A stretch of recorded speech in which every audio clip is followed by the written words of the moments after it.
तर संडे स्पेशलमध्ये आज आपण बनवणार आहोत चिली पनीर आणि पोटॅटो. करून घ्या.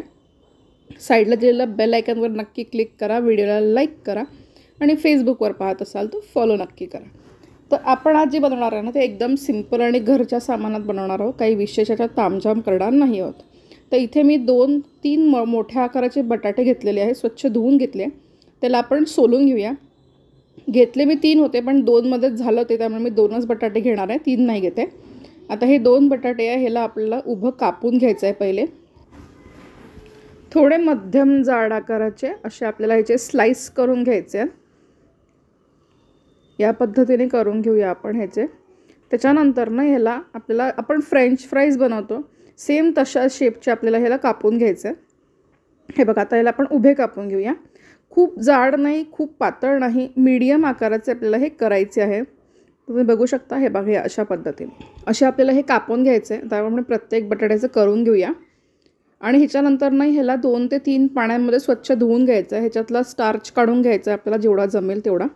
आणि त्याच्यानंतर ना एक किचन टॉवेल घेऊन त्याच्यावरती आपल्याला हे टाकायचे आहेत आणि ह्याला पुसून घ्यायचं आहे आपल्याला, कारण आपल्याला ह्याच्यामध्ये ओलसरपणा नको आहे, कारण आपण ह्याला तळणार आहोत थोडंसं क्रिस्पी करायला म्हणून. तर ह्याला आपण छानपैकी पुसून घेऊया. पुसून झाल्यानंतर ह्याला एका भांड्यामध्ये काढून घेऊया. कोरड्या भांड्यात काढायचं आहे, ओलसर भांड्यात काढायचं नाही. थोडंसं चवीनुसार मीठ घालायचं आहे आपल्याला याच्यामध्ये. त्याच्यानंतर कॉर्नफ्लॉवर घालायचं आहे 2 चमचे. मी यात मैद्याचा वगैरे वापर करणार नाही आहे. कॉर्नफ्लॉवर घालायचं आहे. आता याच्यात शेजवान सॉस घालायचा आहे. शेजवान सॉस घालून ना ह्याला छान मिक्स करून घ्यायचं आहे आपल्याला. आणि त्याच्यानंतर गरम तेलामध्ये ना याला फ्राय करून घ्यायचं आहे. आणि एकचदा फ्राय करायचं आहे, 2-3 वेळा फ्राय करायची गरज नाही आहे. एकचदा फ्राय करायचं. एकदा फ्राय करून झालं की याला काढून घ्यायचं. त्याच्यातच ते छान क्रिस्पी होतात आणि आतून छान मऊ होतात. तर हे बघा, आपले हे तळून झाले. अशा पद्धतीने ना आपण बाकीचे सगळे बटाटे करून घेणार आहोत. तुम्हाला मी याचा क्रिस्पीनेस दाखवते किती छान झालेला आहे.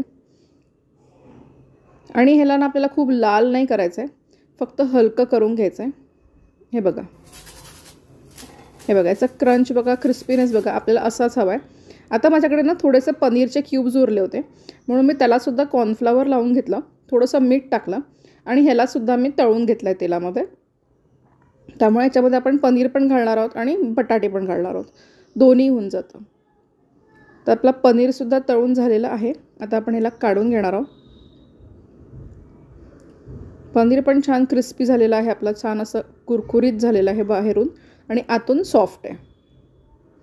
ते बघा, हे पण आपलं झालं आहे. आता आपण हे बघा, आपलं बटाटा आणि पनीर दोन्ही फ्राय करून झालं आहे. आता फोडणीची तयारी करू. त्याच्यासाठी मी इथे आलं घेतलं आहे किसून, लसूण घेतलं आहे, शिमला मिर्च घेतली आहे आणि कांदा घेतलेला आहे. थोडासा गाजर घेतला आहे पण तो घातला नाही, कारण मुलांनी नाही म्हटलं आम्ही तो गाजर खाणार नाही, तर मी ते घातलं नाही.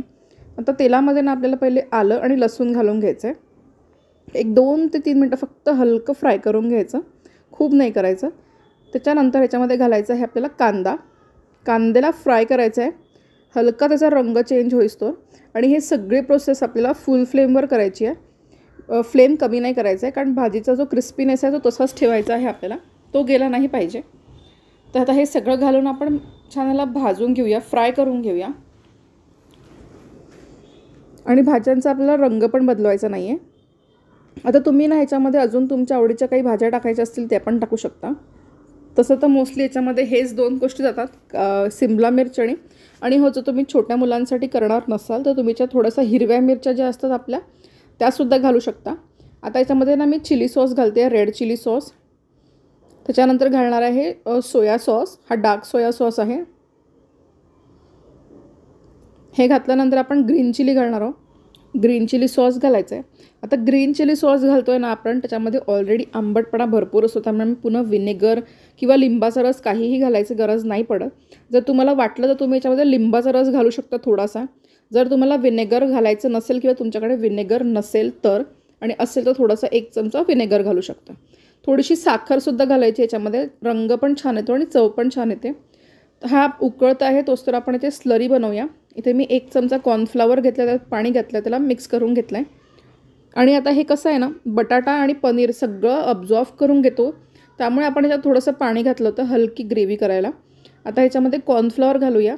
फार कॉर्नफ्लॉवर घालणार नाही आहे, 1 3 ते 4 चमचे कॉर्नफ्लॉवर पेस्ट भरपूर होते. थोडेसे तीळ घालूया, जरा कोरियन स्टाईल हे होतं, जरा टेक्स्चर येतं. आता हे उकळलं आहे, घट्ट पण झालं आहे. आता ह्याच्यामध्ये आपण आपले पनीर आणि बटाटे जे फ्राय करून घेतले होते ते घालूया. हे घातल्यानंतर 1-2 मिनटाला छान परतवून घ्यायचं आणि हे मीडियम हाय फ्लेमवर करायचं आहे आपल्याला. आता हे मिक्स करून घ्यायचं आहे आणि 2 ते 3 मिनटं ह्याला असंच ठेवून द्यायचं आहे आपल्याला थोडंसं शिजवायला. त्याच्यानंतर तुम्ही बघू शकता आपलं हे मस्त असं पनीर चिली पोटॅटो बनून तयार झालेलं आहे. एकदम झटपट बनलं, काही तामझाम मी त्यात जास्त केला नाही आणि खायला खूप टेस्टी झाला होता. फक्त तुम्ही याच्यात थोडीशी साखर घाला, त्याने ना ह्याला कलर अजून छान येतो आणि चव पण छान लागते. आता वरून थोडेसे तीळ स्प्रिंकल करायचे आणि असे हे आपले चिली पोटॅटो पनीर बनून तयार झालं आहे. बाहेरपेक्षा स्ट्रीटपेक्षाही खूप छान लागतं टेस्टला. सो नक्की रेसिपी ट्राय करून बघा तुम्हीसुद्धा. आणि आजचा व्हिडिओ तुम्हाला कसा वाटला ते मला नक्की कमेंट करून सांगा. थँक्यू.